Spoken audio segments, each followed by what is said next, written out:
today we're reimposing all sanctions that were previously lifted under the nuclear deal. This includes sanctions on energy, banking, shipping, and shipbuilding industries. Since the Trump administration came into office, we've done 19 rounds of sanctions, targeting 168 Iranian entities. Today's sanctions will accelerate the rapid decline of international economic activity in Iran since the implementation of our strategy in May.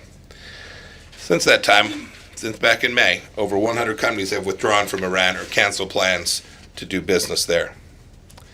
It should be noted that if a company evades our sanctions regime and secretly continues sanctionable commerce in the Islamic Republic, the United States will levy severe, swift penalties on it, including potential sanctions.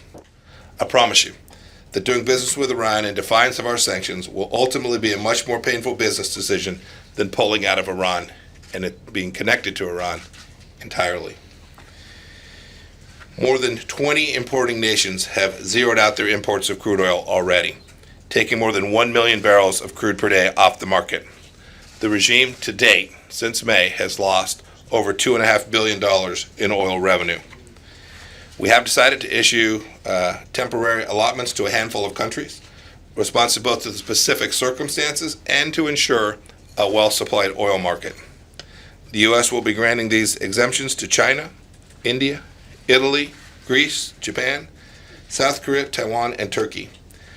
Each of those countries has already demonstrated significant reductions of the purchase of Iranian crude over the past 6 months, and indeed 2 of those 8 have already completely ended imports of Iranian crude and will not resume as long as the sanctions regime remains in place.